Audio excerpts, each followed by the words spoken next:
ang pista ng Paskwa sa ilang ng Sinai noong gabi ng ika-14 ng araw ng unang buwan. Noon ay may ilang taong nakahawak ng patay, kaya't ang mga ito'y itinuring na marumi ayon sa kautusan at hindi maaring sumali sa pagdiriwang ng pista ng Paskwa. Dahil dito, lumapit sila kina Moises at Aaron. Sinabi nila, "Totoo ngang kami marumi ayon sa kautusan sapagkat kami nakahawak ng patay. Subalit, dapat bang kami pagbawalang mag-alay ng handog kay Yahweh kasama ng mga Israelita? Maghintay kayo kung ano ang sasabihin sa akin ni Yahweh tungkol sa inyong sagot ni Moises." Sinabi ni Yahweh kay Moises, "Ganito ang sabihin mo sa buong Israel. Sino man sa mga kamag-anak ninyo na itinuring na marumi dahil nakahawak ng bangkay o kababayan ninyo naglakbay at nasa ibang bayan ay maaari pa ring magdiwang ng pista ng Paskwa. Gaganapin nila ito sa kinagabihan ng ika-14 ng araw ng ikalawang buwan. Sa gabing iyon, kakain din sila ng korderong pampaskwa, tinapay na walang pampaalsa at mapait na gulay. Huwag din silang magtitira kahit kapiraso ng korderong pampaskwa at huwag din nilang babaliin kahit isang buto niyon. Sa pagdiriwang nila sa Paskwa, susundin nila ang lahat ng tuntunin ukol dito. Ang sino mang malinis at hindi naglalakbay ng hindi sumali sa pagdiriwang ng pista ng Paskwa ay ititiwalag sa sambayanan sapagkat hindi siya nagandog kay Yahweh sa takdang panahon. Siya ay paparusahan. Sa 14, ang dayuhan ay nakikipamayan sa inyo ay maaring sumama sa pagdiriwang ng pista ng Paskwa. Kung susundin niya ang tuntunin tungkol dito, iisa ang tuntunin ng Paskwa maging para sa mga Israelita o sa mga dayuhan. Nang maitayo na ang tabernakulo, ito ay natakpan ng ulap. Kung gabi, nagliliwanag itong parang apoy. Ganoon ang palaging nangyayari. Ang toldang tipanan ay natatakpan ng ulap kung araw at ang ulap ay nagliliwanag na parang apoy kung gabi. Tuwing aalis ang ulap sa ibabaw ng toldang tipanan, ang mga Israelita ay nagpapatuloy ng kanilang paglalakbay. Kung saan ito tumigil, doon sila nagkakampo. Nagpapatuloy sila o tumitigil sa paglalakbay ayon sa palatandaan nito ni Yahweh. Hindi sila lumalakad habang nasa ibabaw pa ng tabernakulo ang ulap. Hindi sila lumalakad kahit magtagal pa ang ulap sa ibabaw ng tabernakulo. Hinihintay nila ang hudyat ni Yahweh. Kung minsan, ang ulap ay ilang araw na nasa ibabaw ng tabernakulo. Ayon sa kalooban ni Yahweh, sila'y nananatili sa kampo at ayon din sa kalooban ni Yahweh, sila'y nagpapatuloy sa paglalakbay. Kung minsan, isang gabi lamang itong ibabaw ng toldang tipanan at kung minsan na may maghapon at magdamag. Kapag pumapaitaas ang ulap, sila'y nagpapatuloy. Kahit tumagal pa ito ng 2 araw, 1 buwan o mahigit pa, hindi sila lumalakad. Nagpapatuloy lamang sila kung pumaitaas na ang ulap sa ibabaw ng tabernakulo. Nagpapatuloy nga sila o tumitigil sa paglalakbay ayon sa palatandaang ibinigay ni Yahweh. Tunay na dakila po ang ating Panginoon. Amen. Amen po. So, nandito na po si Ma'am Grace Sarabia. Amen. Hello po, Sister Grace.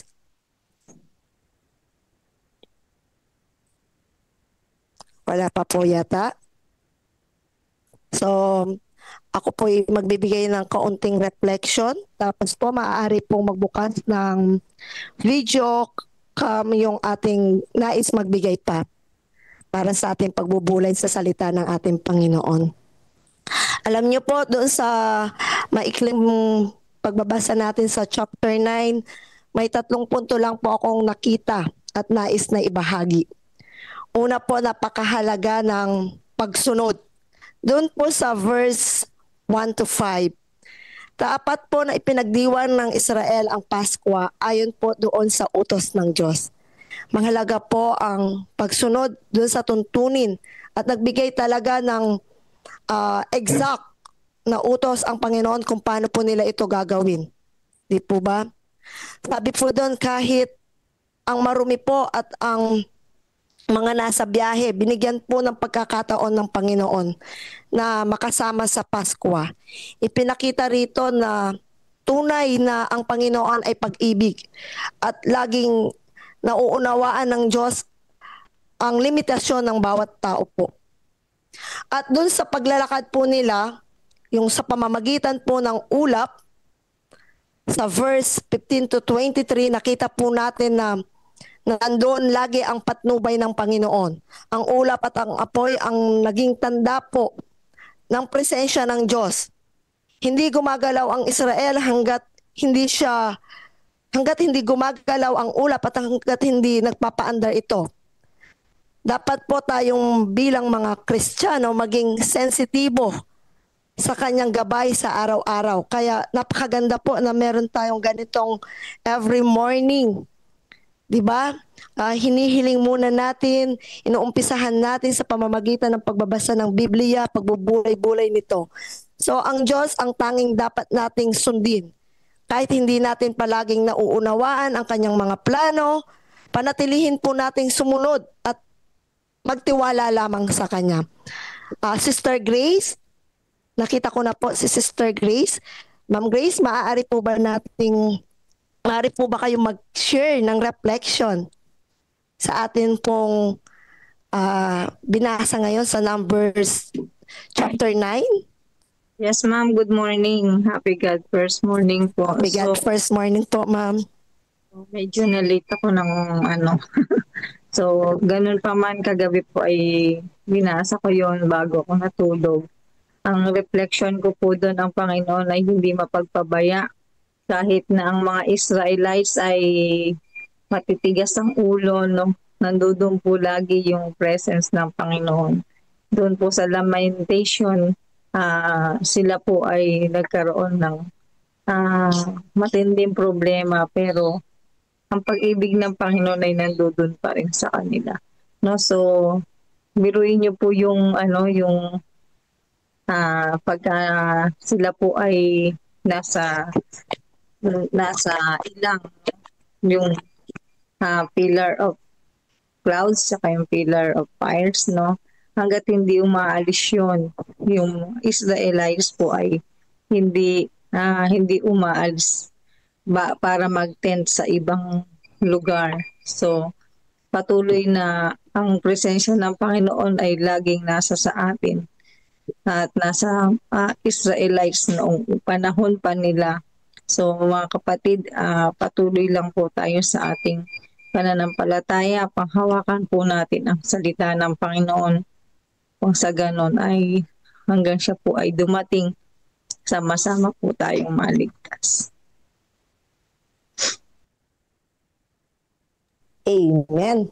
Yun po. Baka may gusto pa po sa ating mga kasamahan na nais magbigay ng reflection. Maaari po nating buksan ang ating video cam. Ma'am, good morning po. Happy God first morning. Happy God first morning po, Pastor. Yeah, gusto ko lang po magbigay ng konting reflection, no? Sige po, Pastor. Makikita po natin yung chapter 9. Ang binibigyan ng diin ay yung Passover feast, ano? Paulit-ulit na binabanggit dyan sa chapter 9. Kung maalala po natin, ang Passover ay nagsimula ito sa panahon na ilabas ng Panginoon ang bansang Israel mula sa pagkaalipin ng Ehipto. Ito yung actually ito yung pangsampung salot na igagawad ng Panginoon. Ang pangsampung salot ay yung patayin yung mga panganay sa lahat ng panganay sa bansang Ehipto. Huling judgment ng Panginoon upang mapalabas ang bansang Israel sa Ehipto. At sinabi ng Panginoon noon na talagang ito yung magiging walang hanggang alaala na kailangang ipagdiyo sa kasaysayan ng bansang Israel. Kaya nga na mapapansin po ninyo, maging sa paglalakbay nila sa ilang, ay hindi kinalimutan ng Panginoon na ipaalala sa kanila ang Passover feast. Kasi ito po ay sumisimbolo ng pagliligtas ng bansang ng Diyos sa bansang Israel at pagpapalaya sa kanila mula sa bansang makasalanan. Kaya nga mapapansin po ninyo mga kapatid, mahalaga ito sapagkat itinagpapaalala kung papaano ipinakikita ng Diyos yung kanyang pagliligtas. At ang Passover feast, alam naman natin ito na talaga iti kumakatawan sa sakripisyo ng ating Panginoong Hesukristo kasi mayroong banal na ritual na ginawa ang Diyos para mailigtas ang bansang Israel sa panahong iyon. At yun ay yung pagpahid ng dugo sa hamba ng pintuan ng bansang Israel sa panahon na sila'y nasa Ehipto. Kaya nga mga kapatid, ipinaalala lamang ng Panginoon yung kung ano ang ginawa niya sa bansang Ehipto, maging sila ay nasa ilang, ipinaliliwanag at ipinaalala niya na ang pagliligtas sa kanila ay napakahalaga at ito ay maging paraan ng kanilang pagsamba, pagpupuri at pagkilala sa Panginoon na siyang tagapagligtas. Tayo bilang mga mananampalataya, mga minamahal na mga kapatid, ay inaalala pa rin natin yung Passover, hindi sa paraan na tayo po ay kakatay ng hayop upang ipapahid sa ating mga pintuan. Hindi po. Ito'y kumakatawan. Halimbawa, yung ating pong mga ginagawa tuwing monthly o kaya quarterly na communion service. Ito po ay sumisimbolo na sa Passover sa ating pong kapanahonan ngayon na lahanin natin sa lahat ng panahon sapagkat ito rin ay tumutukoy sa kamatayan ng ating Panginoong Hesukristo. Kaya nga mga minamahal na mga kapatid, napakaganda na sundan natin ito sapagkat ito'y nagpapaalala ng pagliligtas ng ating Panginoong Hesus sa buhay po natin na minsan tayo ay makasalanan, ngunit pinalaya tayo ng ating Panginoon sa kasalanan sa pamamagitan ng kamatayan ng ating Panginoong Hesus. Kaya nga dahil doon, ay sundin natin ang bawat tagubilin ng ating Panginoon. Happy God First morning, everyone. Amen.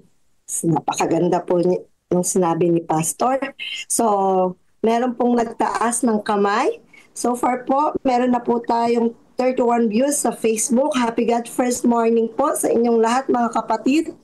So, si Brother Donnie Lustre po, nais po yata magbahagi. Nakataas po ang kanyang kamay. Brother Donnie.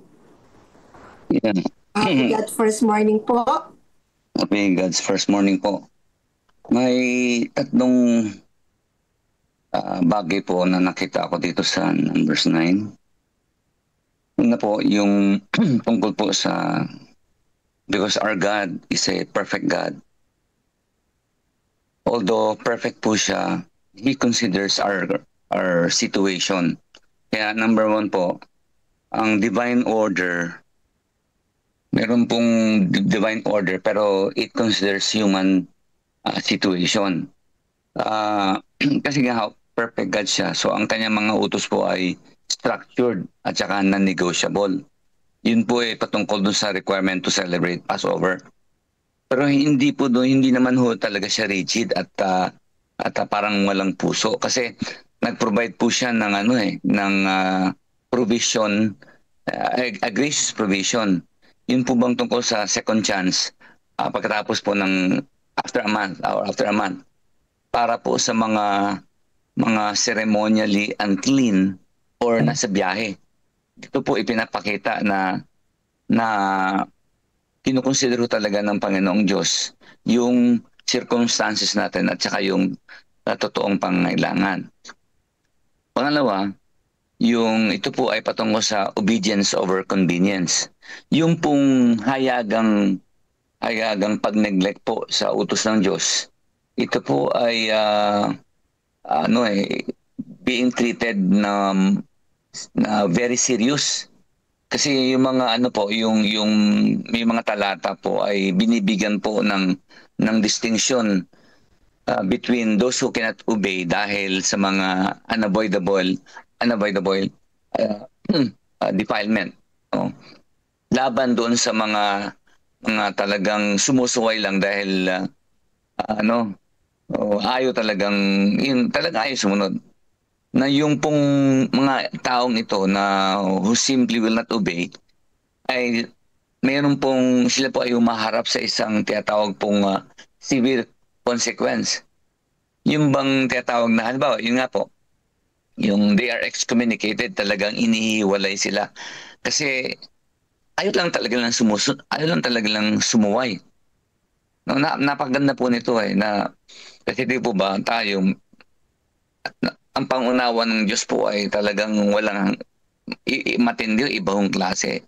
Ito pinapakita kung tayo po ay meron nagawang pagkakasala or nasa sitwasyon tayo talaga na yun po bang talagang we have no choice. Nakikita po ng Diyos to Kaysa po doon sa mga taong pwede namang sumunod, ayaw lang talagang sumunod. Talagang meron po sila ay talagang humaharap sa matinding consequence ng pagsuway nila dahil sumusuway lang talaga sila. No? Pwede namang sumunod. Yung pangatlo po ay yung tinatawag na guidance. It requires readiness. No, yung pagkilos po ng mga Israelites ay nakadepende ho talaga sa sa hayagang pag-guide ng Panginoong Diyos. Dito po ay pinakinggan nga po yung cloud sa umaga at saka apoy sa gabi. Iniisip ko bakit cloud sa umaga at bakit apoy sa gabi? Di ba naroon sila sa ilang, nasa desert sila. Napunta na po ako ng Saudi. Napasyal na po ako dun sa talagang ang tawag dito yung desert talaga. Pag araw, nakasisilaw ho talaga ang araw at napakainit. Yung cloud po nagsisilbi pa itong parang pangtabing sa sinag ng araw. Tapos pag gabi naman sobrang lamig. Kaya yung apoy po ay nagbibigay naman po ito ng init sa mga Israelitas. So ganun ho katindi ngayon. Kapag dito po sa chapter na ito, kapag sinabi po ng Panginoon na kailangan niyo ng kumilos, yung mga bayang Israel po ay sumusunod. Kasi pag hindi sila kumilos, yung cloud po ay siyempre lalakad po ito. Pag maiwan sila, talagang mapapaso sila sa sobrang init. At pag gabi naman po ay talagang lalamigin sila. So dito po pinapakita na kapag ready tayo, no? Ready tayo, we have to move immediately pag sinabi po ngayon. Kaya dito po pinapakita yung active dependency natin sa Diyos at saka yung very responsive tayo sa divine direction. Kaya ito pong chapter 9, isa po ito sa mga kakaunti na makita ho natin yung sa verse 23. Gusto ko po ito Kasi pinapakita ko dito na, sabi ko dito na when they camped or traveled at the commandment of the Lord, and whatever the Lord told Moses they should do, they did. ito po yung iilan po sa naging masunuri ng ang bayang Israel, kaya nararanasan po nila ang pagpapala sa mamagitan ng pag-iingat at pagbabantay ng Diyos. So yun lang po. God first morning. Amen, amen. Napakaganda po ng ating sharing, no? Ang dami nating natutunan. Kung titingnan natin ang numbers, parang puro, pero pag ating pinagbulay-bulayan ito, ang daming nais iparating ng Panginoon sa pamamagitan ng mga kwento na nangyari po sa Israel. May nais pa po bang magbahagi sa ating mga kapatid po? So tumitingin po ako sa comments, wala pa po akong nakikita. May gusto pa po bang magdagdag?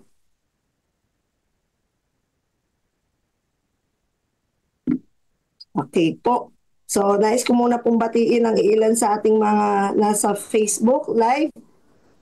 Sina Sister Palen, Sister Daisy, Sister Wilna, happy God first morning po sa inyong lahat. Sister Helen. So, mga kapatid, wala na po bang gustong magdagdag ng reflection? Ang time po natin ay 4:27. Baka may nais pa po. Meron pa po tayong 3 minutes para sa mga gustong magbahagi. Ito po, ang sabi po magbabasa po ako sa group chat. Ang sabi po ni Sister Florenda Mesa, happy God first morning, napakabait ng Panginoon kahit hindi naman hiningi ng mga Israelita ang bagay na iyon, pero ang Panginoon ay nagpo-provide. Kahit sa mga masasama, mahal ng Panginoon. Walang dahilan na di natin siya mahalin. Amen. So wala pong pinili ang ating Panginoon. Siya ay pumarito para sa ating, hindi lang para sa mga mabubuti, maging sa masasama. Okay po. May dagdag pa po ba? Kung wala na po, tayo na ay tumungo sa ating Lest We Forget ni Sister, again po, si Sister Mary Grace M. Sarabia po. Si Ma'am Grace po ulit ang magbibigay ng Lest We Forget natin. Ma'am Grace, maaari po ba ang pakibasa?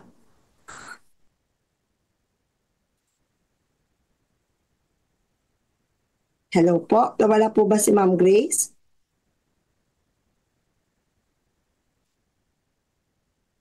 Wala po yata. Ma'am Grace? Ayun. Nawawala yata yung signal ni Ma'am Grace po. So, ang title po ng ating topic ngayon ay sinisikap ni Ellen White na balansehin ang mga bagay-bagay.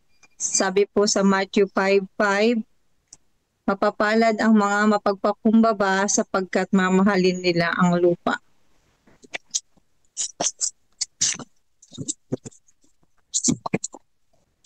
Lalong lumalalim ang pag-aalala ni Ellen White para sa kanyang iglesia at kung saan ito patungo. Nilagay niya ang ilan sa kanyang mga kaisipan at pangamba sa isang liham kay Jones at Waggoner noong Pebrero 18, 1887.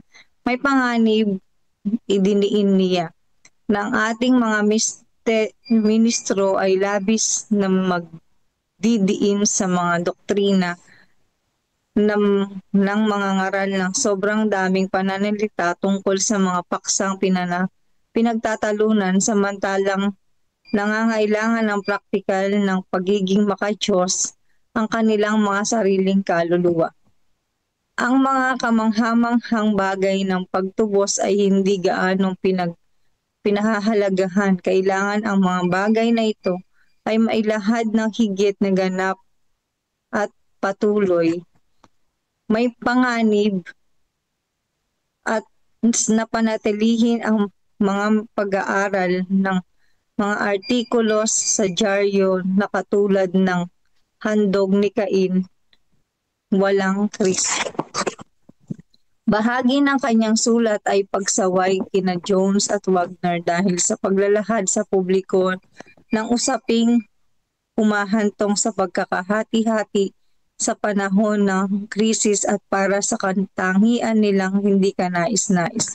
Tumugon ang positibong paraan ang dalawang lalaki na may pagkukumbabang humingi ng tawad para sa kanilang kamali ang pampubliko at pansarili. Napunta kay Butler ang isang sipi ng kanyang liham na sumusuway kina Jones at Wagner. Labis ang nilalaman nito. Nagkakamali siyang binigyan ng kahulugang ito ang pagpapatibay ng kanyang posisyon tungkol sa kautusan. Sa kanyang kaligayahan, sumulat siya kay Ellen White na minahan niya ang dalawang kabataang lalaki na nagsasabing nalungkot siya para sa kanila. Lagi akong nahahabag sa kanilang nagdurusa ng malaking kabiguan. Sa kabila ng kanyang kahabagan, masayang naglimbag si Butler ng isang agresibong artikulo sa Herald ng March 22 at nagtataguyod ng kanyang posisyon sa dalawang kautusan. Ang paggamit ni Butler ng sulat ni Ellen White kina Jones at Wagner ay labis na nagpasama ng loob ni Mrs. White noong April 15, 1887. Naglabas siya ng sulat kina Butler at Smith na nagsabing ang tanging dahilan ng kanyang nagpadala siya sa kanila ng kopya ng kanyang liham sa nakababatang kalalakihan ay hindi kailangan nitong sundin ang gayon ding pag-iingat at pagsasapubliko ng hindi pagkakasundo. Ngunit ngayong binuksang muli ni Butler ang sa publiko, matuwid lamang nabigyan at ni si Wagner ng pagkakataon upang ilahad ang kanyang pananaw. Habang mas malinaw ang na nakikita ni Ellen White ang usaping, lalo siyang naging agresibo.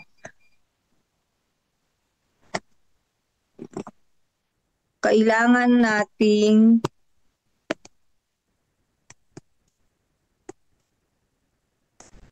yun po mga kapatid. Ito po kasi meron sa gabi, bandang dulo ay hindi ko na masyado. So, ang reflection ko po dito ay mapapalad po yung mapagpakumbaba. No?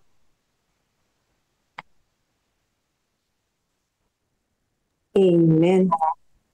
So, tunay na mapalad po ang mapagpakumbaba. Ang hamon po sa atin manatiling tapat sa Diyos habang pinangangalagaan ang pagkakaisa at espiritu ng kaamuan po, di ba? So, may nais pa po bang magbigay ng dagdag reflection sa binasa po ni Sister Grace para sa ating devotional po sa Lest We Forget?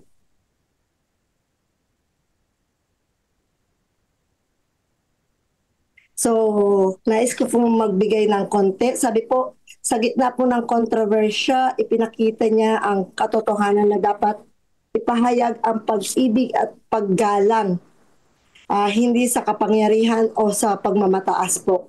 So, sa panahon ng hindi pagkakaunawaan, gaya po ng sinabi ni Ma'am Grace, mahalaga na hindi mahalaga kung sino ang tama at mali. Ang mahalaga ay matuto tayong magpakumbaba po. Okay po. May dagdag reflection pa po ba? Mga kapatid? Ayun, may nakita po akong nagtaas ng kamay. Si Sister Geraldine Jumawit po. Sister Geraldine, maaari po kayo magbukas ng camera kung pwede. Good Ay, morning sorry po. Si po. brother pala po. Sorry po. Okay po. Good morning po sa lahat. Meron lang po akong i-share. There is a saying, for you to be lifted up, you should ano ba yung tawag dito?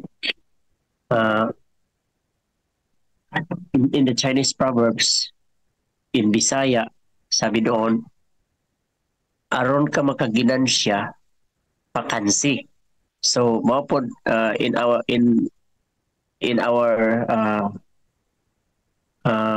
devotional reading, for you to be lifted up, you should be humble. So that can be a good motivation for us to really kneel down so that you will be lifted up. That's all I can share. Amen po. Salamat po, brother. May nais pa po bang magdagdag?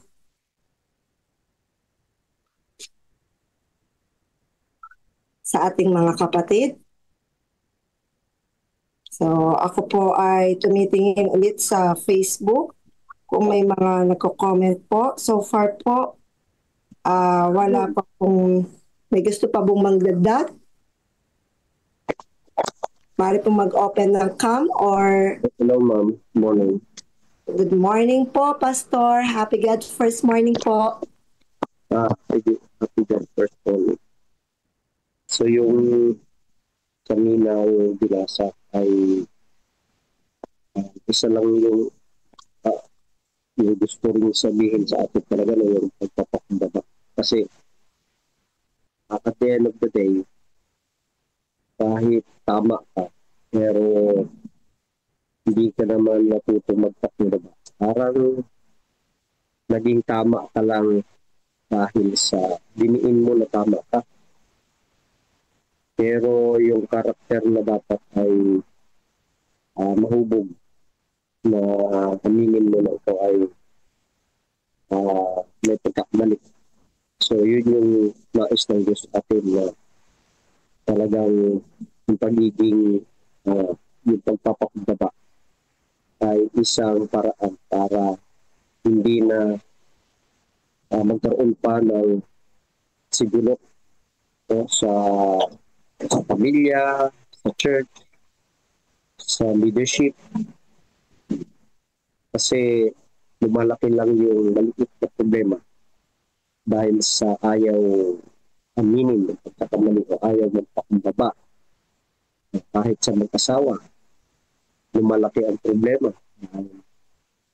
Ayaw magpakumbaba ng isa. Kung kunting sorry lang sana at pag-aamin, tapos na yung problema. Pero minsan, ayaw aminin, ayaw magpakumbaba, kaya lumalaki ng lumalaki.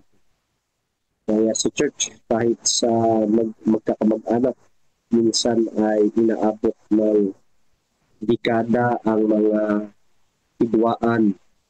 Ang tagal ng panahon ay hindi pa rin magkakasundo, hindi pa rin parang ayaw pa rin magkita sa isa't isa dahil nga ayaw umamin na pagkukulang ang isa o ayaw magpakumbaba. Ang iniisip, ako yung tama, ba't ako magpakumbaba?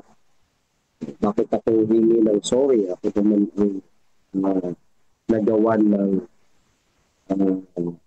hindi maganda. Kaya minsan, yung mga ganong kaisipan ay mas lalo lamang dinudugtungan at pinapalala ng sitwasyon na sana ay natapos na kapag inamin lamang o kaya ay nagpakumbaba. Ako na yung nagkamali. Kaya yun po ay Yun yung magandang tinuturo sa atin ngayon na magpakumbaba tayo, pero mahirap gawin yon kapag wala talaga sa atin si Kristo. Kasi mahirap magpakumbaba kahit alam mong tama ka na, ikaw pa rin yung aamin. So, na magpakumbaba. Mahirap gawin yun kapag sa sarili lang natin.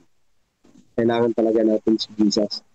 Kasi pag nasa atin si Jesus, doon lamang mangyayari na magpapakumbaba tayo para maging maayos yung ating relasyon sa isa't isa. Kaya, yun po yung reflection ko. Amen. Maraming salamat po, Pastor Mark Sarabia. So ako po ay babasa sa ating chat. Meron pong nag-reflect dito. Si Sister Rhea Reyes. Sabi po niya dito, ang aking reflection po dito ay pag may usapin, concern ay huwag nang isa publiko pa katulad ng kanilang ginagawa. Sa atin din po, huwag si FB ang sumbungan. Dapat mapag-usapan ng mabuti. Ayun po. Huwag na daw nating i-Facebook kasi ang daming sasawsaw. Pag problema, pag-usapan. Ayan po ang tanging solusyon at magpakumbaba ang bawat isa. May nais pa po ba? Meron pa po tayong 3 minutes Ma'am, sa pwede nais po ako? magdagdag. Yes po. Salamat po, Brother Melvin. Sige po. So, naunahan ako si Sir Rhea, no? Isa sa parte ng sabihin ko. Ang binanggit dito sa atin lesson na kapag alam natin na tama tayo, yan, tama tayo, no? Ang dapat natin gawin magpakumbaba pa rin, ano? Yun nga, kapag kahit na alam natin tama tayo, natin pagpilit, pagdiinan, ano? Nagiging kasi yun, nagiging parang pride na siya. At isa pa ang karugtong na lalo na sa public pa natin pagsisigawan yung ating nais na mas napakaayaw to ng Panginoon, ano? At dapat mag-focus tayo sa plano ng Panginoon, na plano ng kaligtasan sa mga tao, hindi yung itataas natin, alam natin tama. May tanong dito na gusto kong sabihin sa atin lahat, ano? Handa ba akong isuko ang aking sariling tama para sa ikabubuti ng iglesia at para maipakita ang kababaang loob ni Kristo? O mas inuuna ko pa ang aking sariling paninindigan kaysa sa pagkakaisa at pag-ibig na nais ng Diyos? So ayan mga kapatid, ano? At minsan kasi pagka ayaw talaga nating bitawan yung ating sariling tama, nauwi yan sa pride, mga kapatid. At ang alam natin na yan ay pinakaunang pagkakasalo, pagkaingit at pride ni Lucifer, kaya siya naging si Satan, ano? Yan baka maging Lucifer na rin tayo at Satan kapag ayaw natin bitawan yung ating pride, ano po. So magpakumbaba na lang, kagaya ng ginawa ni Jesus Christ sa cross. Alam niyang tama siya, wala naman siyang kasalanan. Pero nagpakumbaba, hinayaan niya, mga kapatid, ano? Hinayaan niya. Yan ang gusto ng Panginoon, magpakumbaba. Tayong lahat, ano po. God bless morning po sa ating lahat. Amen. So, handa po ba nating isuko ang ating tama? Napakaganda po, no? Yun ang... Madam, Oh. mayroon pa rin akong reflection dyan. Yes po, Pastor. It's your turn. Okay, sa kabilang banda naman, yung kahalagahan ng pamamagitan, ano? Alam natin, mula sa isang henerasyon patungo sa panibagong henerasyon o kasaysayan, mula sa panibagong kasaysayan, ang ating iglesia ay, sa loob ng iglesia ay mayroon talagang mga hindi pagkakaintindihan at pagkakaunawaan, ano? Maging sa kasalukuyan nating panahon sa ating kanya-kanyang iglesyang mga kinaaniban, mayroon talagang mga hindi pagkakaintindihan at pagkakaunawaan dahil sa isang usapin lamang. Pero alam nyo mga kapatid, nakita ko dito sa ating readings na napakahalaga yung pamamagitan ng isang leader. Yun yung ginawa ni Ellen G. White sa panahon na hindi magkasundo si Butler at si Jones at Waggoner. Gumawa siya ng pamamaraan, binalansin niya na magitan siya sa isang sitwasyon, at dahil sa kanyang pamamagitan ay naging maayos yung relasyon ni Waggoner, Jones at saka ni Butler. Kaya nga mga minamahal ng mga kapatid, dapat kapag ang isang sitwasyon ng hindi pagkakaintindihan sa loob ng iglesia ay dumating, tayong mga leader na nasa loob ng iglesia, gumawa tayo ng action o kaya pagkilos para mapacify ang sitwasyon at hindi lumala sa loob ng iglesia, para maipakita natin yung kaayusan at pagkakaisa, lalong-lalo na sa pagsulong at paglago ng ating iglesia.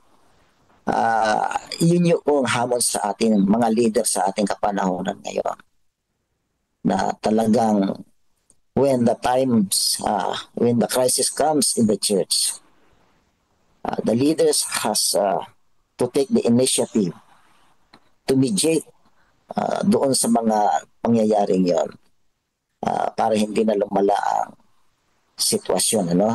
So, yan lang po ang aking reflection sa umagang ito.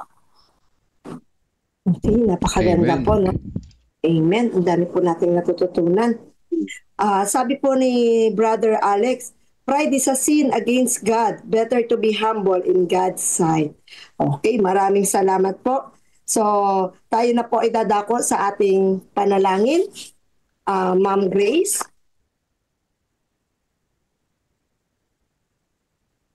Ma'am Grace po. Sister Grace, nandyan pa po ba? Okay, tayo na po ay manalangin, mga kapatid. Lumuko po tayo. Dakilang Ama. Yes, Ma'am Grace. Hello po, Sister Grace. Tayo na po ay manalangin. Let's pray. Dakila namin Diyos, sa umaga pong ito, patuloy po kami nagpapasalamat dahil sa inyong kabutihan. At patuloy nyo kaming minamahal, bagaman kami po ay hindi karapat-dapat. Salamat po sa inyong walang hanggang biyaya at pag-ibig.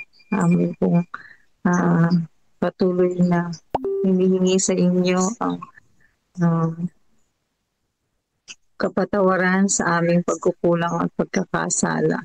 Panginoon, patuloy niyo kami kalugdan ng inyong banal na Espiritu upang sa ganon kami po ay maging pagpapala sa maghapong ito. Ito po kami pagpalain, gabayan at tulungan sa bawat aming gagawin.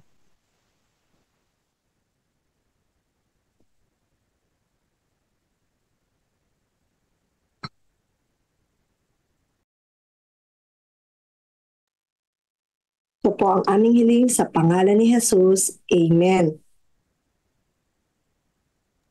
Amen. Amen po.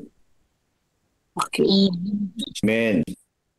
Okay po, atin na pong panoorin ang ating video sa church history po.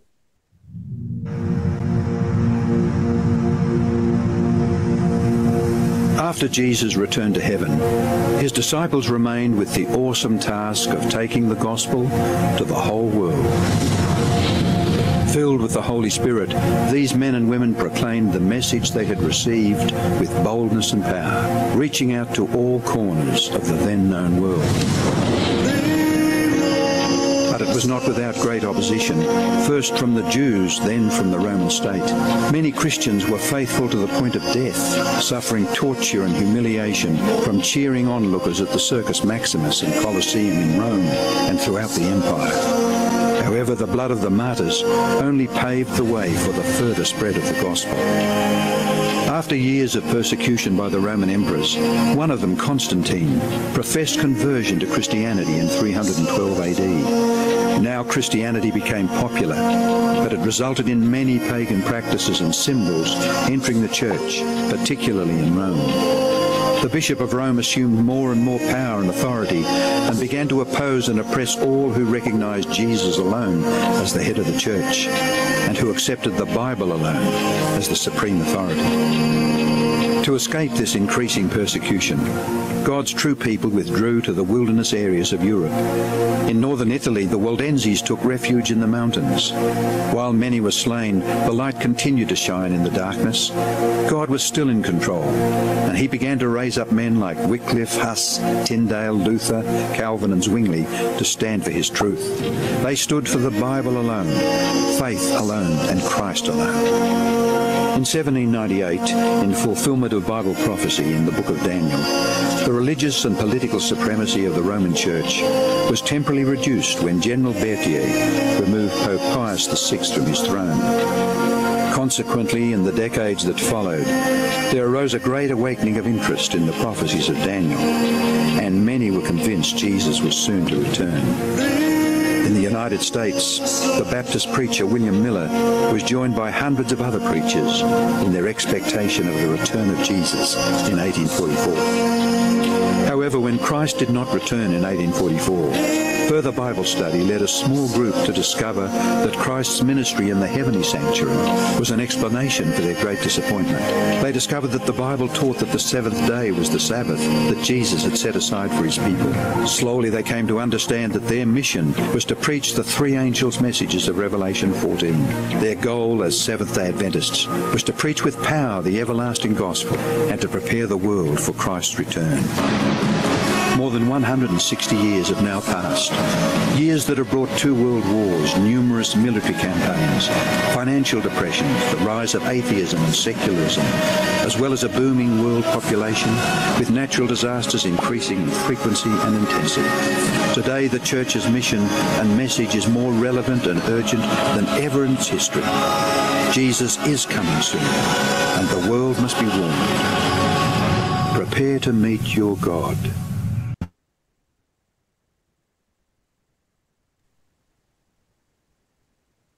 Po, salamat po.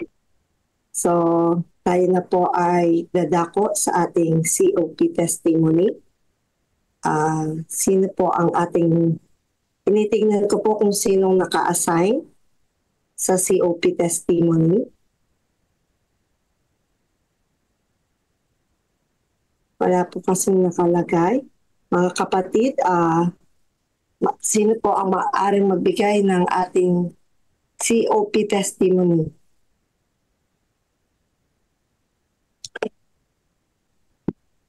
Meron po ba?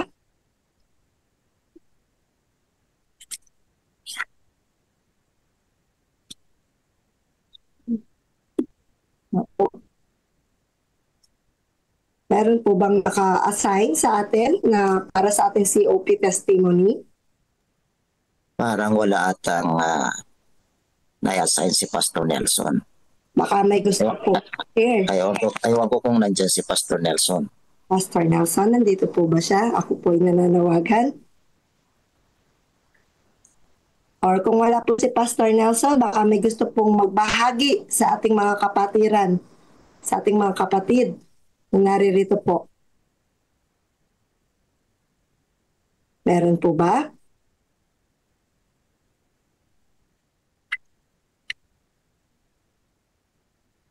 Mukhang wala po. Ako na lang po ulit ang magbabahagi. So, sa buhay, sa COP po, tunay na napakadakila ng Panginoon. Di po ba?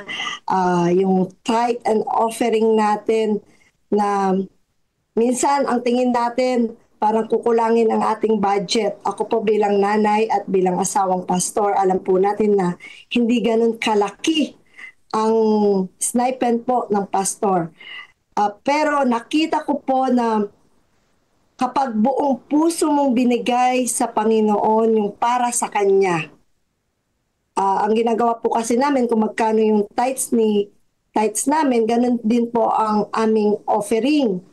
At sa tulong at awa naman ng Panginoon, nung amin itong ginagawa, hindi po kami pinabayaan ng Panginoon financially at lalong higit when it comes to peace of mind. Yun po yung pinakamahalaga eh. Sa kabila ng minsan nakikita ko, ito na lang yung pera namin, paano ba namin ito pagkakasyahin? Naranasan ko po noong nasa Pangasinan area po kami kasi Pag nandun po ako, kung 1 month po ako doon, 1 month din pong matutulog ang mga kabataan sa bahay. Sinusulit po nila pag ako'y nandoon. So dumating po sa point na talagang naubusan kami ng budget ni husband. Ang sasaingin na lang po namin ay parang 2 baso na lang.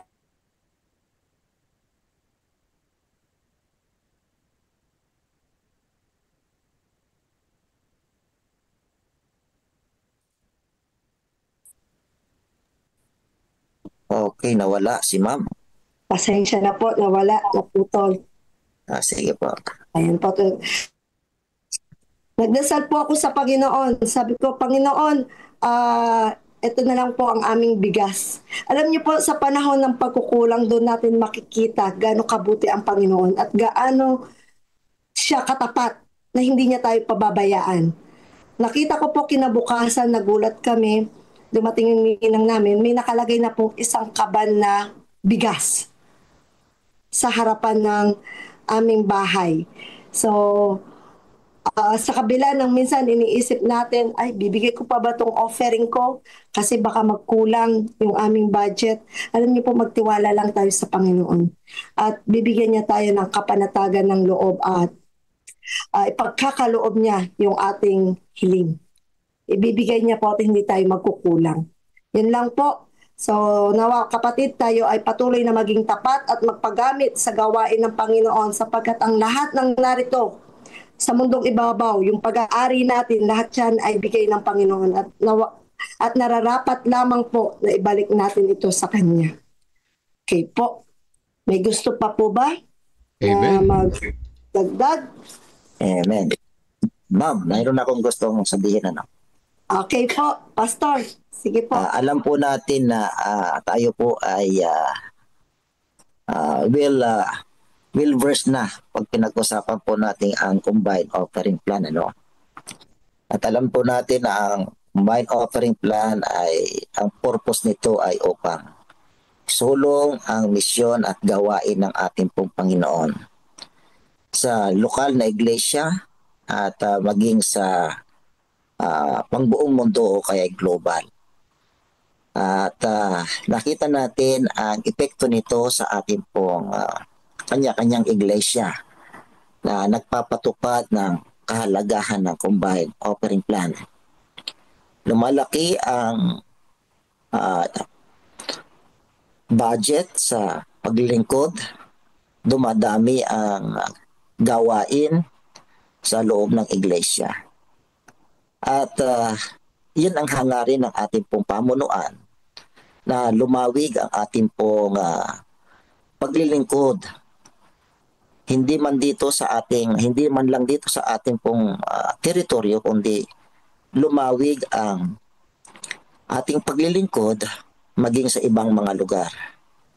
Kaya nga po ang pahiwatig sa atin ay patuloy po tayong magtapat at isulong ang combined offering plan.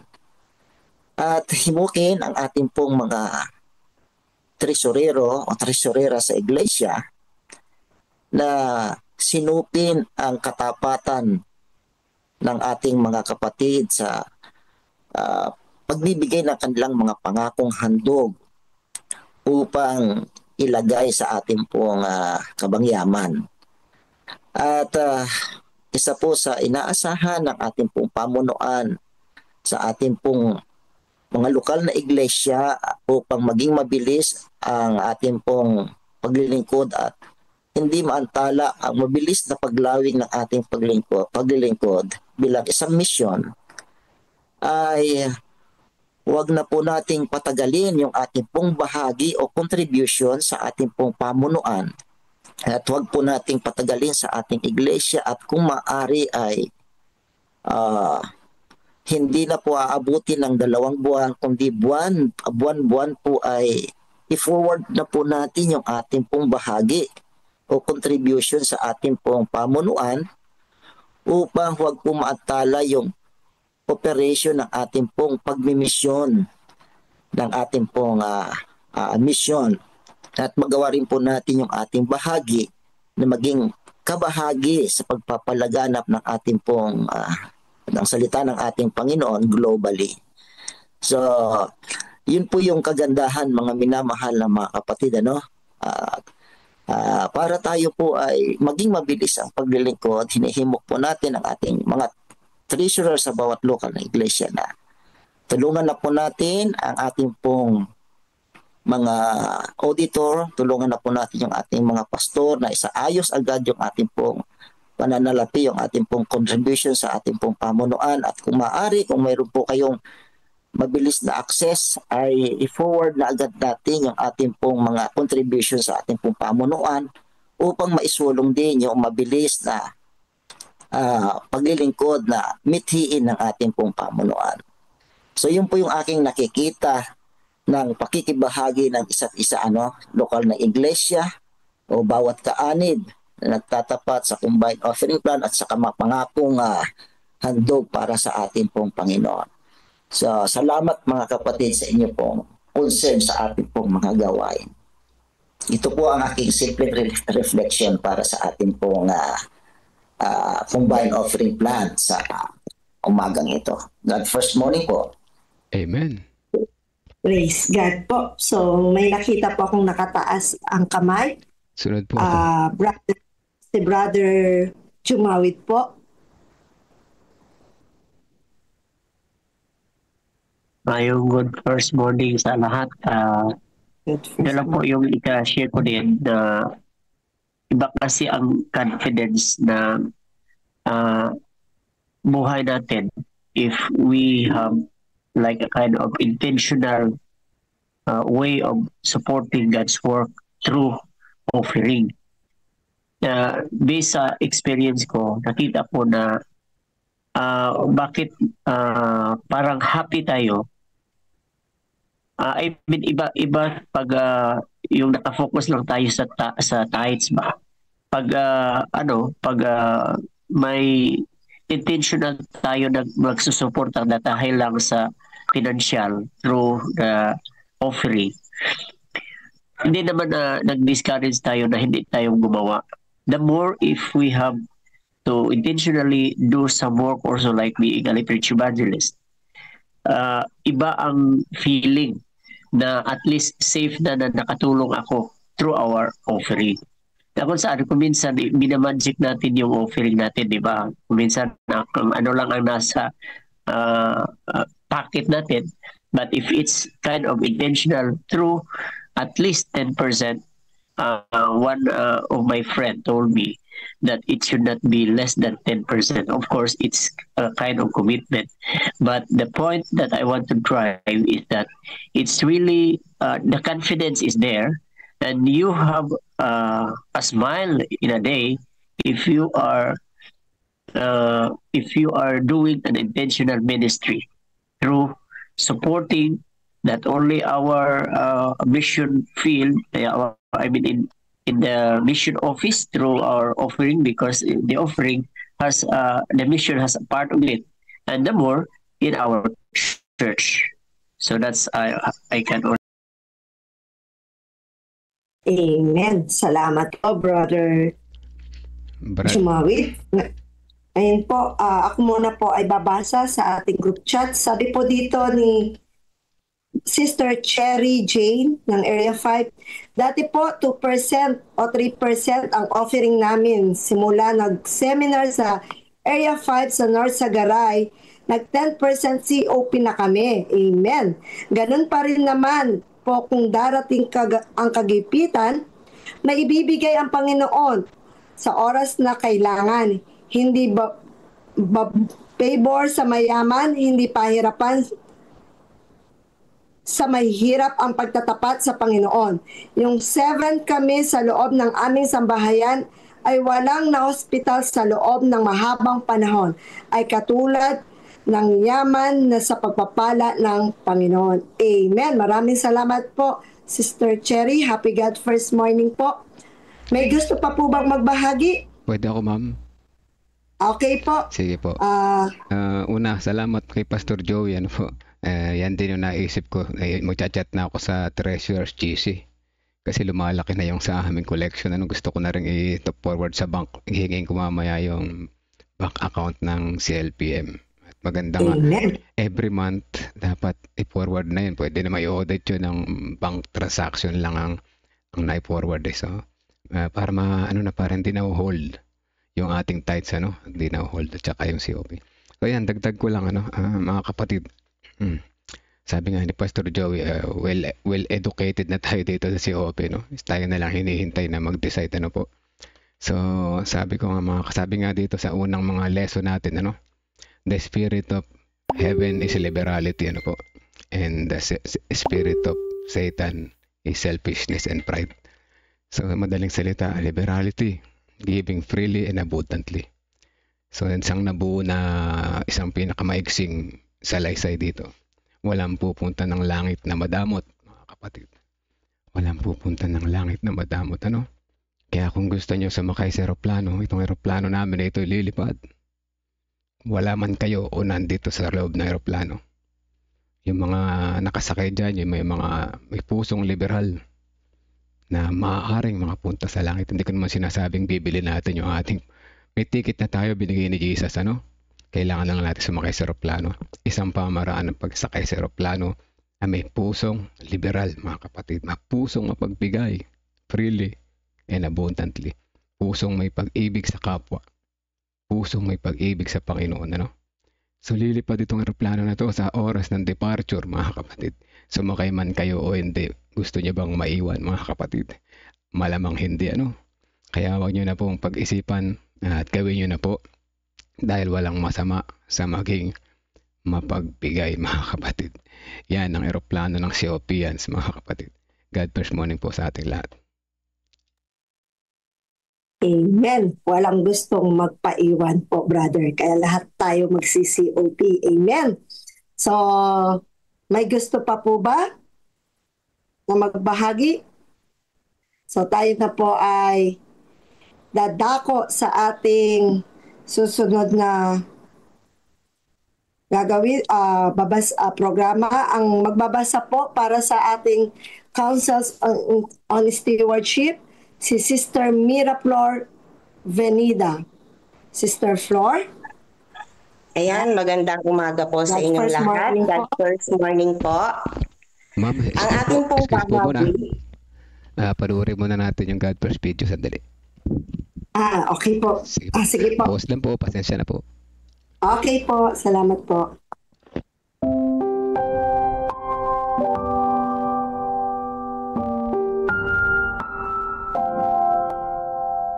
Ang aking pinakamabuti para sa paglilingkod sa Diyos. August 17. Offertory Reading Devotional. Na nanghahawakan sa salita ng buhay upang may ipagkapuri ako sa araw ni Kristo, na hindi ako tumakbo ng walang kabuluhan ni nagpagalman ng walang kabuluhan.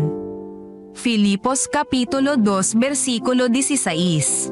Araw ng Sabbath noong Mayo taong 1863 sa Battle Creek, Michigan, USA, habang nasa tolda si Ellen G. White kung saan ginaganap ang pagpupulong, isang pamilya ang nahihiyang pumasok sa lugar.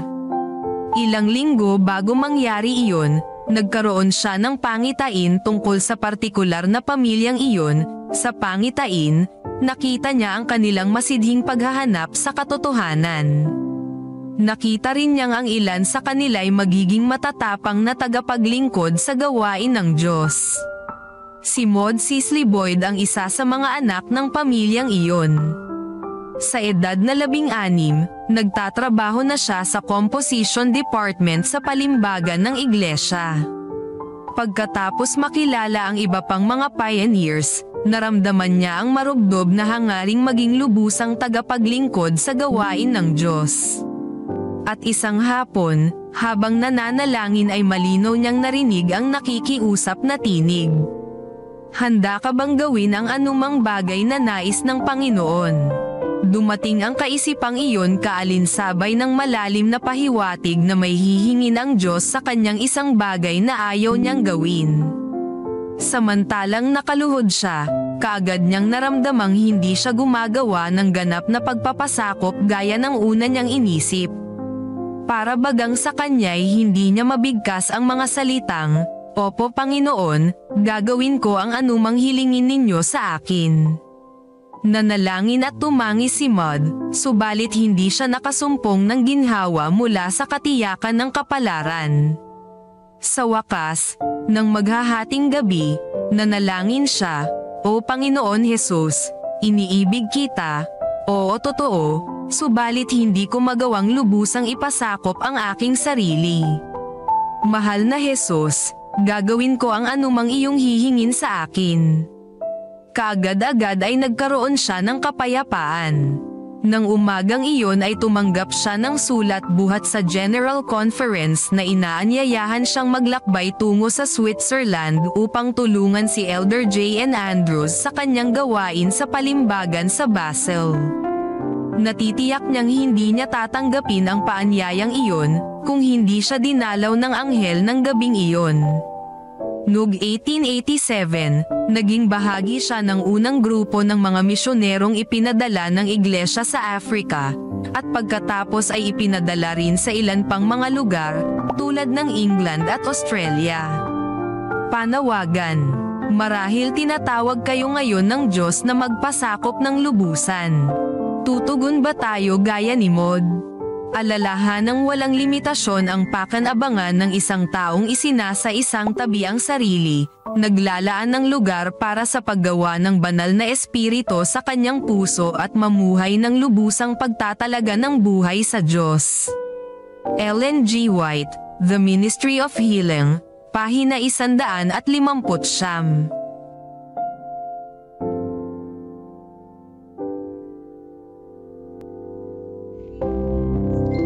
Amen. Amen. Amen. Happy first morning po sa inyong lahat. Ang aking pong bahagi ay upang basahin po sa atin ang ating pong paksa sa umagang ito. At ang ating pong paksa ay mga kaarawan at pista. Ating pong ibabahagi sa inyo ang kabuuan ng ating pong tema sa umagang ito. Ang mga magulang ay may tungkuling palakihin ang kanilang mga anak sa disiplina, pagtitimpi at simpleng pamumuhay ayon sa kalooban ng Diyos. Sa halip na gawing sentro ng kaarawan, Pasko o Bagong Taon ang pagtanggap ng regalo at sariling kaligayahan, dapat itong maging panahon ng pasasalamat at pagbibigay ng handog sa Diyos bilang pagkilala sa kanyang kabutihan at biyaya sa buong taon. Ang mga okasyong ito ay dapat maging pagkakataon upang magturo sa mga bata ng pagiging mapagpasalamat, mapagbigay at mapagmalasakit sa kapwa, lalo na sa mahihirap at nangangailangan. Ang pagbibigay ay dapat nakatuon sa Diyos, hindi lamang sa tao, bilang pagpapakita ng pagpapahalaga sa kanyang dakilang handog na si Hesus Kristo. Para po sa ating pong refleksyon, sa ating pong kultura bilang mga Pilipino, madalas na nakatuon ang kaarawan at mga pista sa sariling kasiyahan at magarbong handaan. Ngunit tinuturuan tayo ng payong ito na ibaling ang ating puso sa tunay na dahilan ng ating pagdiriwang. At ito po ay ang kabutihan at katapatan ng Diyos sa ating pong buhay. Kung tuturuan ng magulang ang kanilang mga anak na iugnay ang mga espesyal na araw sa pagpapasalamat, sa paglilingkod, mababago ang pananaw at ugali ng susunod na henerasyon. Hindi masama ang magbigay ng regalo, ngunit dapat po nating tiyakin na ang pinakamainam na handog ay yaong makakapagparangal sa Diyos at makakatulong sa iba. Tulad po ng mga pantas na naghandog kay Kristo nung siya po ay naisilang. Tayo man ay inaanyayahang mag-alay sa Diyos ng ating pinakamabuti. hindi lamang material na bagay, kundi pati ating puso, oras at paglilingkod. Mayroon pong pagkakataon na may isang magulang po na akin pong narinig ang kanya pong testimony. Ang sabi niya, mga kapatid, sa katunayan, ang akin pong mga anak, ang sabi po niya na kapag sila daw po ay nagse-celebrate ng kanila pong birthday or any event, special event sa kanila pong pamilya, ay pumupunta po sila sa lansangan. Pero bago po sila pumunta sa lansangan, nagpre-prepare po sila ng mga pagkain or gift na ipamimigay po nila sa mga less fortunate na mga bata or family. So, habang siya po ay nagbibigay po ng testimony, ako po ay humanga sapagkat nabanggit po niya sa kanyang testimony na aming sinasanay ang aming mga anak sa mga ganitong pamamaraan sa pagsa-celebrate nila ng kanilang kaarawan. Na ang kanilang kaarawan or anniversary or any special event sa kanilang family ay hindi po ito nakasentro sa sarili po nila, kundi nakasentro po ito sa Panginoon, pasasalamat sa Panginoon sa kabutihan ng Panginoon po sa kanila. Kaya sabi kong ganyan sa isip-isip ko, kasi ako naman po wala pa pong anak, sabi ko napakagandang testimony ito kasi kung ako man ay bibigyan ng Panginoon, meron na po akong idea kung papaano mapalaki yung anak ko in the future kung pagkakalooban ng Diyos na ang pagse-celebrate ng kanyang kaarawan ay hindi para sa kanyang sarili kundi para sa pagpuri at pag-worship sa ating Panginoong Diyos. Sapagkat ako po'y humanga sa magulang na ito na kung saan tinuturo po nila sa kanila pong mga anak na ang sentro ng celebration ng kanila pong birthdays ay walang iba kundi ang ating pong Panginoong Diyos. Ayan. Nakakalungkot man pong isipin na meron din pong mga tao, hindi naman po lahat, ngunit meron po talagang mga instances na may mga taong nagsa-celebrate ng mga special occasions po sa kanilang buhay na sa kagustuhan po na magkaroon ng magarbong selebrasyon ay makukuha pong mangutang talaga. Ayan, mangungutang po talaga ng malaking halaga para ma-celebrate lang yung birthday. Pagkatapos ng celebration, namumroblema naman ngayon kung papaano babayaran yung pinagkautangan ngayon. Hindi po masamang mag-celebrate ng birthday. Ngunit ayaw po ng Panginoon na tayo po ay malugmok sa pagkakautang para magkaroon lamang po ng magarbong selebrasyon at maidaos ang ating pong birthday.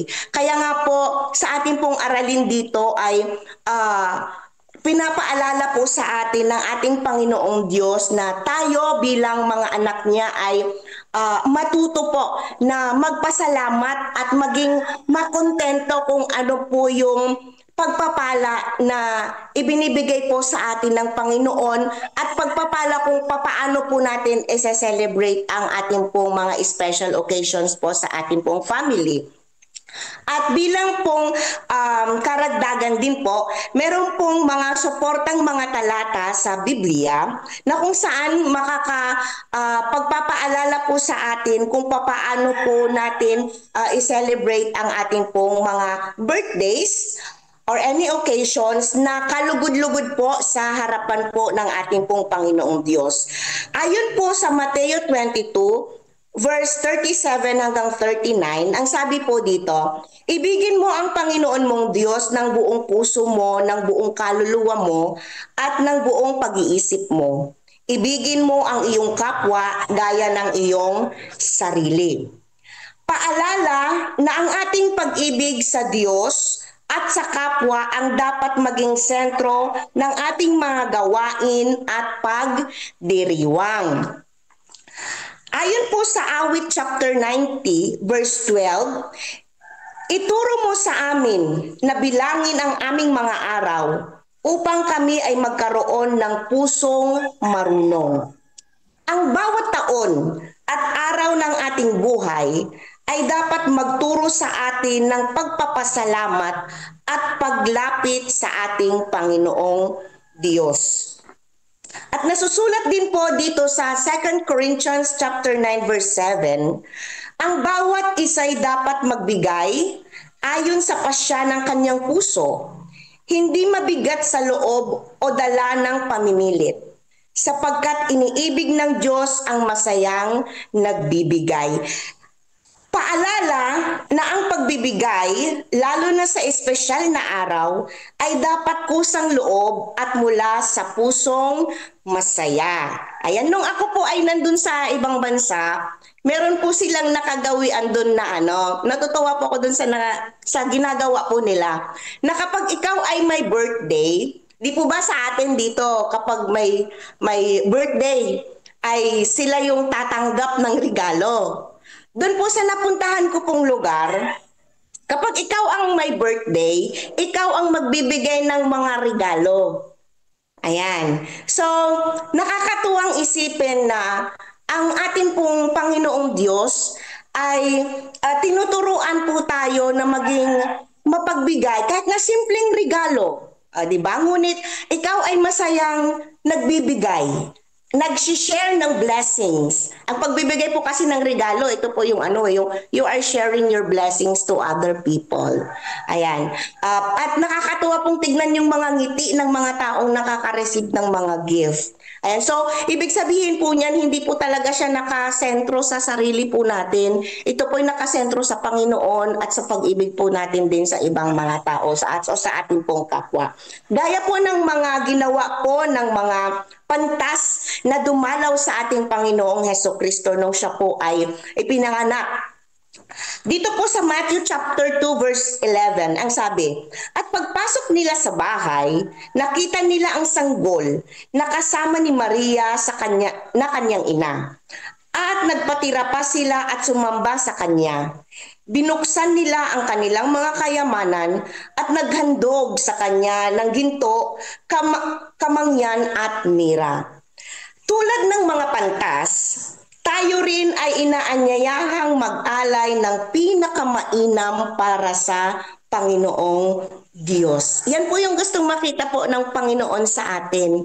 Yung maihahandog po natin sa ating Panginoong Diyos, mga kapatid, ay yung pinakamainam para sa Panginoong Diyos, sapagkat ang ipinagkaloob po ng Panginoon sa atin yung mas pinakamainam po para po sa atin. Kaya tayo bilang mga anak po ng ating pong Panginoong Diyos ay palagi po nating pasalamatan ang ating Panginoon. Ibigay po natin yung pinakamainam para po sa Panginoon. Hindi lamang po sa panahon na tayo po merong kaarawan o selebrasyon na isinasagawa, kundi araw-araw po ang ating pong ibigay sa Panginoon ay ang pinakamainam at pinakamabuti sa harapan ng ating Panginoong Diyos. So ito lamang po ang aking pong refleksyon sa umagang ito. Happy God First Morning po muli sa inyong lahat. Amen. Ang ganda ng paliwanag ni Ma'am. Sakto. Amen. Napaka malaman ng binigay ni Ma'am Mira. Amen. So, yan, pagiging selfless po pag birthday natin, no? Amen.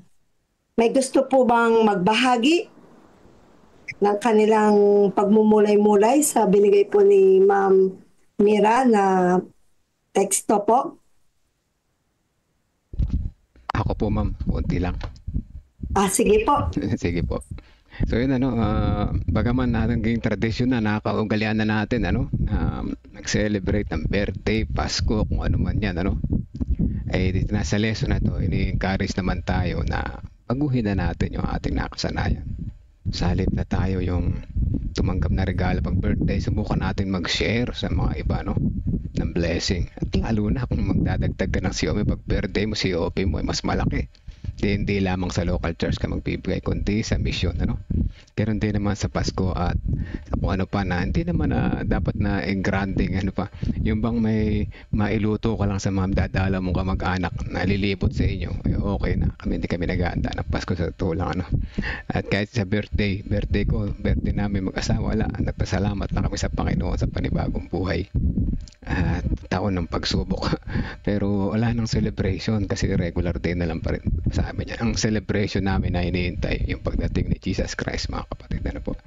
So ayan, simulan natin magbigay kapag tayo ay may birthday, hindi umasa sa regalo. Actually, natumbok na ni Ma'am lahat ng puntos. Ano na lang, kumbaga, pagdidiin na lang yung mga reflection na ibinigay ko. Salamat po, Ma'am. Amen. Yun po, no, napakasarap magbigay. Iba ang nararamdaman ng ating puso pag tayo nagbibigay, nagiging masaya po ito. Sabi po ni Sister Maria Lorena, sa mga Jehovah Witnesses, ang pagse-celebrate ng mga birthdays, anniversary at fiesta ay another form ng pagsamba sa Diyosan. Maging ang ating sarili kung lagi natin itong pinaliliguran at nais na center of appreciation instead na pagpapasalamat sa Panginoon. Ayun po. Di po ba? May nais pa po bang magdagdag? May gusto po bang magbigay ng kanilang experience about sa pagse-celebrate sa birthday po and holidays? At po, may suggest din po natin sa group chat, may nagsabi rin po, sabi dito, ang pera at panahon ay hindi dapat sayangin sa luho, kundi dapat gamitin sa kapakipakinabang sa paglilingkod sa Diyos at kapwa. Amen. So, gamitin po natin sa gawain ng Panginoon at mas masarap sa pakiramdam. May nais pa po bang magdagdag sa ating or reflection sa ating binasa po, sa binasa po ni Ma'am? Wala na po ba? Time check po, 5:27. Kung may nais pa po, maaari pa po, may oras pa po tayo. Maliwanag po, Ma'am. Maliwanag na po. So tayo na po ay tutungo sa ating silent prayer, sa ating panalangin. Bago po na tayo tumungo sa ating panalangin, nais ko muna pong basahin kung ano ang ating Amen, mga kapatid. Tayo din naman ay tumako na sa panalangin. Ano po? Yan, maliwanag naman yung pagkaka-explain ni Mama. Saktong-sakto, tumbok na tumbok lahat. Napakadaling basahin, unawain nung lesson na yun. Ano? Patungkol sa saan? Sa ating pagse-celebrate. Sobra na yung ating pagse-celebrate ng birthday. Kumbaga nasasayang na yung ating, kumbaga nawawala na yung essence, nawawala na yung dapat nating focus kung saan ay pasalamat sa nagbigay sa atin ng buhay. Ano? Doon dapat tayo mag-focus, hindi sa pag-celebrate na birthday na kung saan po, iba nga may inuman pa. Video okay, no? So, simple lang na pasalamat at mas masarap magbigay kasi tumanggap ng regalo. Ano? Masaya, masarap sa puso. So, yun, ano? So, Ma'am Nora, let us instill the minds of our children that sharing is caring. Fantastic. Napakaganda, no? Sharing is caring. Sharing is loving. Begin with their toys or food or whatever they have. Yan, maganda. Mag-share tayo ng blessing, ano? Sa mga iba mga bata. Yung mga bata, maganda pag sila yung natuto. Birthday nila, hindi na sila tatanggap na regalo. Kaya lang, mga bata ngayon, ina-expect talaga regalo eh. Paano nakasanayan na nila pagka sila yung maliliit pa na may nagbibigay? Tuloy, inaabangan na lang yung regalo pag birthday nila, no? Naway babago yan sa mga sunod na generation, ano? Simulan natin. Di ba? Simulan natin. Magbigay sila ng food sa mga bata. Actually, ito kasi halimbawa may nagpa-birthday party. So, nagpakain ka sa mga bata. Ang problema, ina-expect mo rin yung kapalit ng mga regalo ng mga in-invite mo, no? So, wala nang birthday party. Punta ka sa mga street. Doon ka mamigay ng mga food sa mga bata. Maraming gumagawa niya mga vlogger, kaya lang may personal interest. Binablog nila para kumita rin sila ulit. So, hindi legit, ano? Hindi legit yung puso. Merong kapalit. Anyway, so yan, ano? Napakayaman si Sister Wilma Fernandez. So God is good all the time, mga kapatid. Tayo manalangin, mga kapatid, na pag tayo nag-birthday ay maging mapagbigay tayo. Isang pinakamagandang pagbibigay. Sa CEO nyo ilagay lahat yung gagastusin sa birthday. Magiging 50% yung COP ng araw na yun. O di lamang kayo sa local nakatulong sa mission pa. Okay, lagay niya church building fund. Kita mo. Di maganda. Maganda yung inyong magiging pasasalamat sa Panginoon na magagamit sa maganda yung gagastos sana sa isang gastos na pang isang araw lamang na kasiyahan, ano? Na hindi naman pang matagalan. Yun ang nakikita ko sa lesson na to, na dinadivert yung ating nakasanayan sa mas ma-effective at mas kapaki-pakinabang na pag-celebrate ng birthday at iba pang mga okasyon kagaya ng Pasko o yan, ano pa ba yung mga binanggit ng mga celebration na fiesta, ayan, at iba pang mga kung ano pang mga okasyon. At tama nga rin sinabi ni Sister Marina de Dios, yung saksi ni Jehovah, ala silang sineselebrate, wala silang sineselebrate na iba. Maging yung hindi nila sineselebrate yung tawag dito, basta masyado silang limited, which is good na rin tularan. Hindi ka nag-celebrate, pero instead na mag-celebrate, edi mag-share ka na lang, mas maganda, diba? So, yan, tayo manalangin, mga kapatid. Wala namang special prayer request. Let's continue to pray. 30 seconds silent prayer and then I will continue. Tayo po ay manalangin, mga kapatid.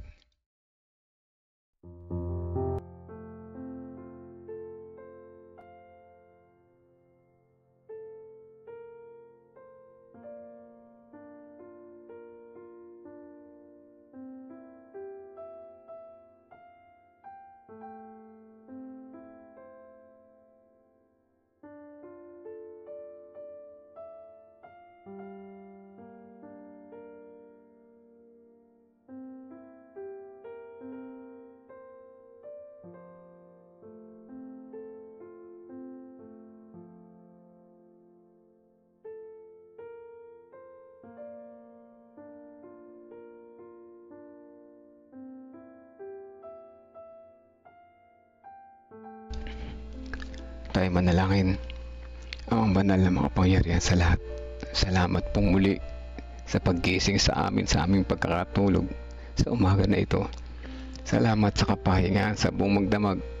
Salamat sa panibagong buhay, panibagong pag-asa na kami bilang isang mananampalatayang Adventista ay matutong muli kung paano kaming magse-celebrate ng aming kaarawan, ano pang mga okasyon, ay maging makita namin ang inyong layunin na mag-share sa iba. Instead, masayang ang aming mga gagasusin sa pang sarili lamang namin na kapakanan. Dalangin namin na simula sa araw na ito, amin ito ma-apply sa aming mga buhay, aming maituro din naman sa iba upang mas marami ang makinabang at makaunawaan ang inyong na itinuturo sa amin. Sa umaga na ito, nais namin patuloy na isama sa panalangin ang mga pre-request ng kapatiran na may mga karamdaman dito sa amin, sa aming mga mahal sa buhay, ang mga may sakit, ang mga nag-recovery, ang patuloy na nagtitreatment, ang may mga pinansyal na pangailangan, ang naghahanap ng trabaho, ang nabibigatan sa buhay o dakilan Diyos. Dalangin din namin ang gabay ng Holy Spirit para sa aming mga paparating na mga gawain dito sa aming mga nasasakupan sa kanya-kanya namin mga local churches. Dalangin din namin ang pamunuan ng CLPM na patuloy na mag-encourage sa bawat isa, magtumulong sa bawat isa, sa bawat churches kung paano magiging malago, maayos ang aming pamunuan.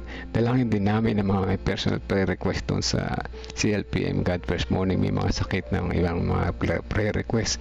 Inyo po patuloy na dinggin ipagkaloob sa amin ang aming kahilingan ayon sa inyong mga plano at kalooban. Dalangin din namin ang bawat isa na narito ngayon at kayo po nakakaalam ng aming mga nakakabasa na aming puso at isipan. Meron kaming kanya-kanyang prayer request na ibinubulong namin sa mga sandali na ito. Dalangin namin ang sambahayan ni Ate Rebe, gayon din ng San Leonardo Church, Kasama na rin si Nanay Nerissa, si Veronica at iba pa niya mga apo. At ang sambahayan din ni Sister Sweetie kasama ni Sister Hannah at ang kanilang buong pamilya. Ngayon din naman ang sambahayan ni Ate Lorna, Kuya Bobby, yung kanyang mga anak sa malayo, si Tintin, si Buboy. Ay ingatan niyo po sa araw-araw. Ngayon din ang sambahayan ni Ate Mitch at ni Sister Janet Katmaitan. Kasama na rin si Ate Sally Sanchez, Sister Dang de la Cruz at ang kanyang mga mahal sa buhay. Kasama rin namin sa panalangin si Ma'am Nora at si Brother Leonard sa patuloy niyang kalakasan at patuloy na gabay sa kanya. Ngayon din ang dalangin namin sa sambahayan ni Sister Des Flores kasama ng kanyang buong pamilya, lalo na yung kanyang asawa na bago pa lamang tumanggap sa amin sa pananampalatayang Adventista. Naway maging isang magandang example palagi si Sister Des para sa kanyang asawa. Sila ay gamitin kung saan man sila maaaring magamit sa pangunguna sa paglilingkod sa iglesia. Dalangin din namin ng sambayan si Sister Teresita Ladia, si Kuya Edgar at si Ate Christy Estabillo, ganyan din ang kanilang buong sambahayan. Kasama rin namin sa panalangin si Sister Wilma Fernandez, si Brother Esmin Suba at ang kanyang mga mahal sa buhay. Ganyan din ang sambahayan ni Kuya Melchor, Kuya Narsing, Kuya Monching Calas, kasama ng sambahayan din na Sister Rimpo Rivera at ang kanyang mga pamilya doon sa Bukidnon kung saan siya naroon ngayon. Ingatan po sila sa araw-araw. Dalangin din namin ang sambahayan ni Sister Marlene Garcia at ng Peñaranda Church ay patuloy na inyo pong palaguin ng bawat isa, lalo na yung mga bagong binyagan dito na kanila itong ma-nurture, makita ang inyong pagmamahal sa iglesia at sa taong mga narito. Maraming salamat po Ama sa pagdidig sa aming panalangin at patawad po kung saan kami nakita ang hindi naging tapat. In Jesus' name we pray. Amen. Amen. Amen po mga kapatid. Muli, God first morning po sa lahat. Salamat sa mga prayer warriors. Salamat sa mga nag-share. Salamat sa patuloy na bumabalik sa bawat umaga. At ang Panginoon ay kasama natin habang tayo nakikinig, natututo, lalo na kung i-apply natin sa ating buhay ang ating natutunan. At ganoon din, isi-share din natin sa iba. So napakaganda na po. So yan, yan ang ating lesson ngayong umaga na ito. Bukas muli. Midweek na pala. Happy midweek po sa inyo lahat. Midweek na pala at bukas Thursday, Vesper na naman, Saturday ulit. Ang buhay ng Adventista ay napakabilis dahil yung isang linggo na 7 araw merong midweek. Yan ang nagpapabilis po yung midweek. So yan, nawa makasimba ako mamaya. Kailangan namin meron akong nire-recovery ako sa nagpalab ako. Kailangan nyo October pa yung aking laboratory, hindi ko na monitor. Dito lang last week lang ako nagpa-laboratory. Ayan, disaster ang inabot, pero hindi ako natatakot. Nariyan ang Panginoon, ginagagabayan niya ulit ako paano ako nakarecover dati. Muli ako makaka-recover. Bawal mapuyat ngayon sa akin. At para gumanda ulit yung aking lab result sa susunod. So ayan po mga kapatid, patuloy tayo magtiwala sa Panginoon sapagkat wala na tayo ibang pagtitiwalaan kundi siya. Magandang umaga, salamat sa mga responses po sa Ate Mitch, Ate Rebe, Sister Marlene, Ate Sally, Sister Sweetie, Nanay Nerissa at sa iba pang mga nariyan. Salamat po sa inyong response, na-appreciate ko po. God bless us all today.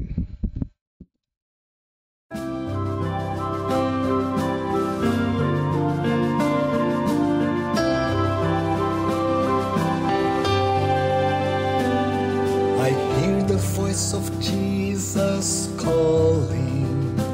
My answer is I will go. I see the need of people crying. My answer is I will go. I go to share the message of love. I go to share the blessed hope.